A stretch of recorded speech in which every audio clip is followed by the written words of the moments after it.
بسم اللہ الرحمن الرحیم۔ رنگ برنگے بت۔ حبل خاص خانہ کعبہ میں نصب تھا۔ ایک پروہت بھی انہیں مل گیا۔ وہ شاید کچھ عرصہ شام میں بت خانوں میں رہ کے بتوں کے نام سے لوگوں کو ڈرانے کے فن سے آگاہ تھا۔ بستی میں کوئی آفت آ جاتی تو وہ لوگوں کو حبل کی طرف متوجہ کر کے ڈرانے لگتا۔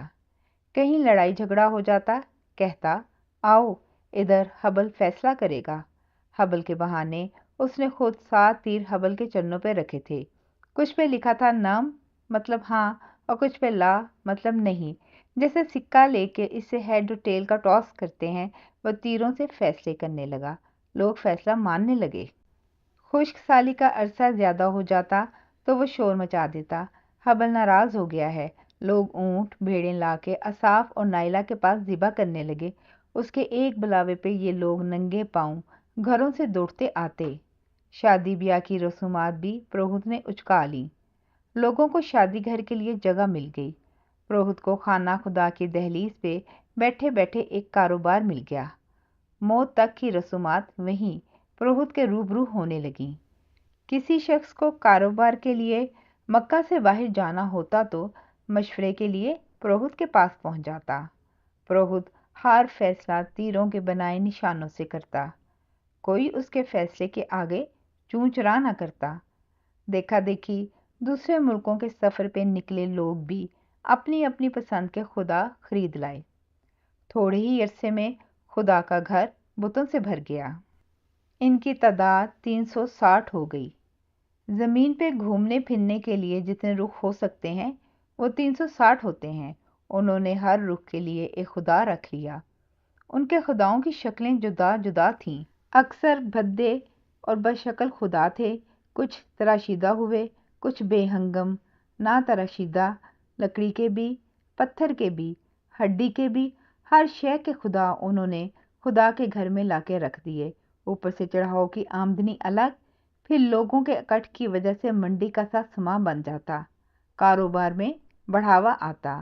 بتوں کے لیے تو کسی خاص شکل و صورت کی قید نہیں تھی، بس ہر بت کے خدا کا کوئی نہ کوئی کہانی کار ہوتا تھا جو اپنے خدا کی کوئی ایسی کہانی بتاتا کہ لوگ بھویں اٹھا لیتے، گردن ہلانے لگتے، جیبوں سے مال نکال کے اس بت کے چرنوں میں چڑھاتے اور خود چہرے پہ بیچارگی لا کے اس بت کے پیروں میں بیٹھ جاتے۔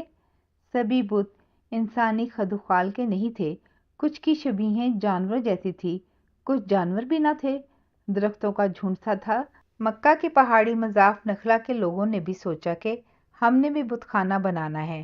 ان کے ہاں پتھروں سے زیادہ شاید ہریالی قابل قدر تھی۔ انہوں نے 30 بیری کی جھاڑیوں کی کچھ ایسے قطع برید کی کہ انہیں کسی کہانی میں پرو کے خدا کی بیٹی بنا دیا۔ نام رکھا عزا۔ ذرا آگے کی خوشحال پہاڑی بستی طائف والے کیسے کسی دیوی کے بغیر رہتے؟ انہوں نے ایک مربع شکل کی چٹان ڈھونڈی، اوپر ایک مفوق الفطرت سا مکان بنا کے اعلان کروا دیا، خدا کی بیٹی لات ادھر رہنے آ گئی ہے، آؤ تم لوگ بھی آ کے اس سے ملو اور دلوں کی مراد پاؤ۔ لوگ ادھر بھاگنے لگے، ادھر بھی میلہ لگنے لگا۔ لات کا ایک مجاور یاتریوں کو ستو پلایا کرتا تھا، مر گیا تو اس کا بھی بت بنا کے پوجا جانے لگا۔ وہیں لات کے پاس، اس کا نام تھا الات۔ طائف کے بنو ثقیف لات اور الات کی پوجا کرتے، قریش لات اور عزا کی قسمیں کھاتے۔ مکہ سے بحر احمر کی طرف ساحل سمندر پہ قدیر کے مقام پہ منات کی جگہ بن گئی۔ خدا کی تیسری بیٹی منات کا بھی ورود کر لیا گیا۔ یثرب کے اوس و خزرج کے علاوہ کرب و جوار کے کئی قبائل منات کی منتیں کرنے لگے۔ خانہ کعبہ کے حبل اور کرب و جوار میں 3 بیٹیوں کے علاوہ پورے عرب میں پھر بتوں کی بہتات ہو گئی۔ ہر خاندان، ہر قبیلے نے سوچا کہ کیوں نہ وہ اپنا خاص بت بنا کر رکھیں جو کسی اور کا نہ ہو۔ سفر پہ ہر شخص اپنی جیب میں اپنا ذاتی خدا رکھ کے چلنے پھرنے لگا۔ بڑے بڑے بت خانے پھلتے پھولتے گئے۔ ینبو کے قریب بنو حلوان نے ربات میں بت سوا کھڑا کر لیا گیا۔ سوا کی شکل عورت کی تھی۔ بنو حزیل بن الیاس اس کے پرستار تھے۔ دومت الجندل کے بنو کلب نے بت کو اپنا دیوتا بنا لیا، سجا لیا۔ قریش بھی اسے پوجتے تھے۔ قریش کے مشہور بہادر عمرو بن عبدود اسی بت کی غلامی کی پہچان تھا جو جنگ خندق میں سیدنا علی رضی اللہ تعالیٰ عنہ کے ہاتھوں مرا۔ مزہج اور اہل جرش نے یمن میں یغوث کو اپنا خدا بنا کے بٹھا لیا۔ یعوق یمن کے علاقے ارجب کے مقام پر گڑا ہوا تھا۔ اس کی شکل گھوڑے جیسی تھی۔ بنو ہمدان کی اولاد بنی خولان انہیں اپنا معبود مانتی تھی۔ انس بھی خولان کا بت تھا۔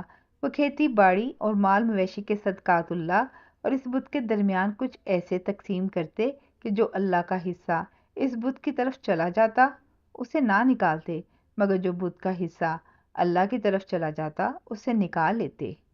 وہ تعویل دیتے، اللہ تو بے نیاز ہے، ہمارا بت بے نیاز تھوڑی ہے۔ سعد نامی بت بنی ملکان بن کنانا تھا، انہی کی بستی میں کھڑا تھا۔ اس کی شکل ہیبت ناک تھی۔ لوگ وہاں اپنے جانور ذبح کرتے اور خون اس بت کے منہ پر مل دیتے۔ ایک آدمی اپنے چند اونٹوں کو اس بت کے پاس برکت حاصل کرنے کے لیے لے گیا۔ ایک اونٹ والے آدمی سے زیادہ عقل والا تھا۔ ہیبت ناک بد شکل بت دیکھ کے وہ اونٹ دبک کے بھاگا۔ وہ آدمی اونٹ کے پیچھے کئی کوس جا کے اس نے اونٹ کو پکڑا۔ واپس آ کے اس نے بت کے سر پہ اٹھا کے پتھر مارا اور گالی دے کے بولا، میرا اونٹ بھگا دیا۔ کچھ لوگ ستاروں کی پوجا کرتے تھے، کنانا والے چاند کو پوجتے تھے۔ ذوالخلصہ بطالہ نامی جگہ پہ استادہ تھا۔ اسے پوجنے والے اس کی توقیر کی خاطر اسے کعبہ یمانیہ کہتے تھے اور بیت اللہ کو کعبہ شامیہ۔ ذوالکفین قبیلہ دوس کا دیوتا تھا۔ سیدنا طفیل بن عمرو دوسی نے مسلمان ہو کے اس لکڑی کے بنے بت میں آگ بھر کر اسے جلایا تھا۔ بتوں کی پوری فوج تھی جس نے سارا عرب تاراج کیا ہوا تھا۔ اکثر یہ بھی ہوتا تھا کہ لوگ ایک دوسرے سے اپنا خدا بدل لیتے تھے۔ کسی کا بت ٹوٹ جاتا تو روتا پھرتا، کہتا ہوئے میرا خدا مر گیا، مجھے کوئی خدا لا دو۔ خوبصورت پتھروں کی مانگ بڑھ گئی، ان کی قیمت چڑھ گئی۔ جاری ہے۔ جزاک اللہ خیر۔